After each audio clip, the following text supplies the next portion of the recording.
kejadian 2017 jadi perkosa, mestinya langsung lapor. Masa baru nggak jadi kawin lapor?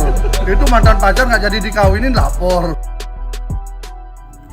Persidangan Mas Behi di Pengadilan Negeri Surabaya sudah memasuki yang ke-24, Senin 3 Oktober 2022 malam. Mas Behi membantah telah melakukan tindak asusila terhadap korban. Ia mengaku saat waktu kejadian yang dituduhkan dirinya tidak berada di tempat tersebut. Alasan Mas Behi ini disampaikannya saat sidang pada Senin kemarin. Melalui pengacaranya Gede Pasek Suardika, Mas Behi menyebut bahwa ada suatu kejadian dalam dakwaan yang diakuinya tidak pernah terjadi. Ia beralasan saat itu dirinya tidak berada di tempat yang dituduhkan dalam dakwaan. Ia pun mengklaim mampu membuktikan keberadaannya itu di muka persidangan. Peristiwa kedua itu kan muncul dua waktu dari keterangan saksi. Ada yang bilang 18 Mei, ada yang bilang 20 Mei.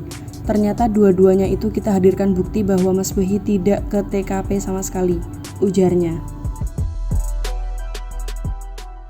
Ia menambahkan dalam keterangannya, Mas Behi menyebut bahwa dirinya saat itu tengah melakukan persiapan kegiatan untuk jelajah desa. Keterangan ini diperkuat dengan adanya bukti foto kegiatan tersebut. Ada persiapan jelajah desa, artinya secara alibi tidak mungkin ada peristiwa TKP. Kalau orang yang dituduh pelaku tidak ada di sana, tandasnya. Keterangan Mas Behi ini pun dianggapnya sama dengan keterangan saksi sebelumnya yang menyatakan bahwa tidak ada peristiwa seperti dalam dakwaan. Semua saksi menyatakan tidak pernah ada kegiatan itu. Ternyata tadi muncul alibi di mana di waktu yang sama yang disebutkan salah satu saja, ini tidak dua-duanya. Dua waktu itu berada di tempat lain bukan di TKP. Ada bukti foto, kemudian dengan ada orang nge-share kegiatan itu. Beliau ada di situ memimpin rapat.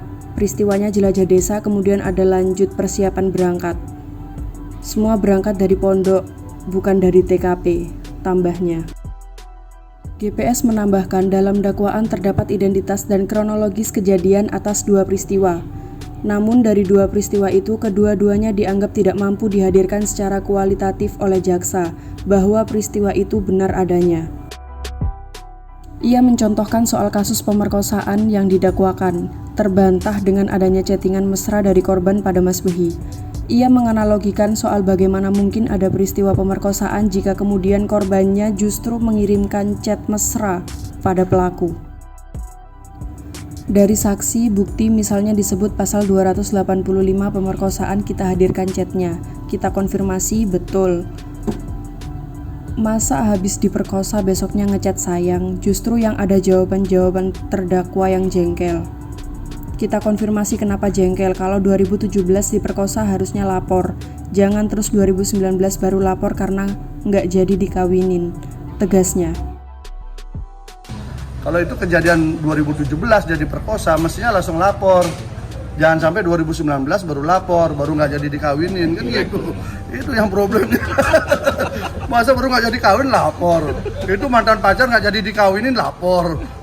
Bahaya kita jadi laki-laki nanti kan. Jadi korban berarti laki-laki. Iya, laki-laki jadi korban. Kita mikir kalau mau pacaran lama-lama kan. Sementara itu, Jaksa Penuntut Umum Tengku Firdaus menyatakan tidak mempermasalahkan soal bantahan terdakwa, sebab hal itu dianggap sebagai hak terdakwa dalam persidangan. Nggak ada masalah dia membantah, itu kan haknya sebagai terdakwa, katanya.